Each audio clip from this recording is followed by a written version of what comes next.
क्या सच में भगवान हर किसी की सुनते हैं?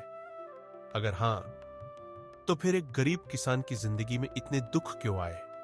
क्यों उसका खेत सूख गया? क्यों उसके बच्चे कई दिनों तक भूखे सोए? और क्यों पूरा गांव उसकी आस्था का मजाक उड़ाता रहा? लेकिन एक रात भगवान ने उसकी ऐसी परीक्षा ली कि अगले ही दिन पूरे गांव की किस्मत बदल गई।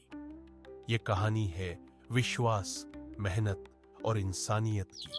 उत्तर भारत के एक छोटे से गांव में एक किसान रहता था।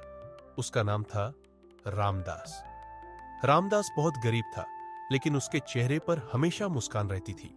उसके परिवार में उसकी पत्नी सीता, बेटा मोहन और छोटी बेटी गौरी थे। उनका घर मिट्टी का था। बरसात में छत टपकती थी, गर्मी में दीवारें तप जाती थी, सर्दियों में हवा अंदर तक चली आती थी। लेकिन उस घर में एक चीज हमेशा रहती थी, भगवान पर अटूट विश्वास। हर सुबह रामदास सूरज निकलने से पहले उठता, नदी में स्नान करता, घर के छोटे से मंदिर में दीपक जलाता, हाथ जोड़कर कहता, हे प्रभु, आज भी मुझे इतनी ताकत देना कि मैं मेहनत से पीछे न हटूं। मेरे परिवार को भूखा मत सुलाना, और अगर दुख देना तो उसे सहने की शक्ति भी देना।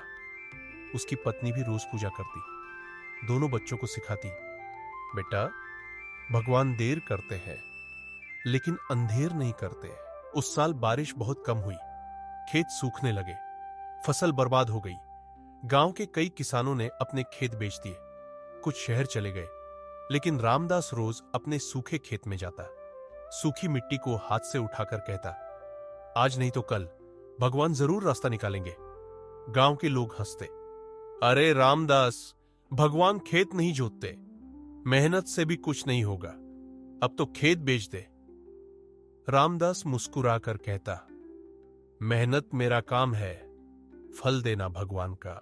गांव का सबसे अमीर आदमी था लालाराम साहूकार। वह गरीबों को ऊंचे ब्याज पर पैसा देता। एक दिन वह रामदास के घर आया।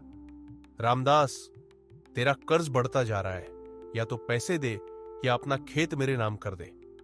रामदास ने हाथ जोड़ ली, बस एक मौसम और दे दो मालिक। लालाराम हंस पड़ा, तेरा भगवान आएगा क्या पैसे देने? रामदास ने शांत स्वर में कहा, अगर भगवान चाहेंगे तो रास्ता जरूर बनेगा। लालाराम गुस्से में चला गया। उस रात घर में खाने को सिर्फ 2 सूखी रोटियां थीं। सीता ने दोनों रोटियां बच्चों के सामने रख दी। मोहन बोला, मां, आप और बाबा क्या खाएंगे? सीता मुस्कुराई, हमें भूख नहीं है बेटा। लेकिन बच्चों के सो जाने के बाद रामदास ने देखा कि उसकी पत्नी चुपके से आंसू पोंछ रही है। रामदास बोला, रो मत सीता, भगवान हमारी परीक्षा ले रहे हैं। सीता बोली, मुझे भगवान पर भरोसा है, लेकिन बच्चों की भूख नहीं देखी जाती। रामदास की आंखें भी भर आईं। उसने आसमान की ओर देखा, हे प्रभु, अगर परीक्षा ले रहे हो तो मुझे मजबूत भी रखना। अगली सुबह रामदास खेत की ओर जा रहा था। रास्ते में उसे एक बहुत बूढ़ा आदमी दिखाई दिया। उसके कपड़े फटे हुए थे, वह कई दिनों से भूखा लग रहा था। बूढ़े ने धीमी आवाज में कहा, बेटा, कुछ खाने को मिलेगा? रामदास के पास केवल एक रोटी थी, वही उसकी दोपहर का भोजन था। उसने बिना एक पल सोचे पूरी रोटी बूढ़े को दे दी। बूढ़ा मुस्कुराया, उसकी आंखों में एक अजीब सी चमक थी। वो बोला, बेटा, जो भूखे को खिलाता है उसके घर भगवान कभी देर से आते हैं, लेकिन खाली हाथ नहीं आते। रामदास मुस्कुराया, बाबा, मैंने तो अपना फर्ज निभाया है। बूढ़ा धीरे धीरे आगे बढ़ गया। रामदास कुछ पल तक उसे देखता रहा, फिर अचानक बूढ़ा रास्ते से गायब हो गया। रामदास ने इधर उधर देखा, आसपास कोई नहीं था। उसके मन में सवाल उठा, क्या यह सचमुच कोई साधारण इंसान था, या भगवान की भेजी हुई कोई परीक्षा? उसने सिर झुकाया और मन ही मन कहा, प्रभु, चाहे जो हो, मैं आपका धन्यवाद करता हूं। उसे बिल्कुल भी अंदाजा नहीं था कि उसी दिन से उसकी जिंदगी बदलने वाली है, और गांव में एक ऐसी घटना होने वाली थी जिसे लोग वर्षों तक याद रखने वाले थे।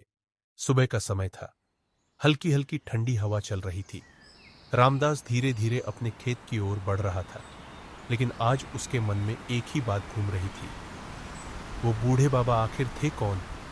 वह बार बार पीछे मुड़कर देखता, शायद बाबा फिर दिखाई दे जाए, लेकिन रास्ता बिल्कुल खाली था। सिर्फ पक्षियों की आवाज, हवा की सरसराहट और सूखे पत्तों की खड़खड़ाहट। रामदास खेत पहुंचा। उसने देखा मिट्टी अब भी सूखी थी, फसल लगभग खत्म हो चुकी थी। उसने आसमान की ओर देखा। हे प्रभु, अगर यह मेरी परीक्षा है तो मैं हार नहीं मानूंगा।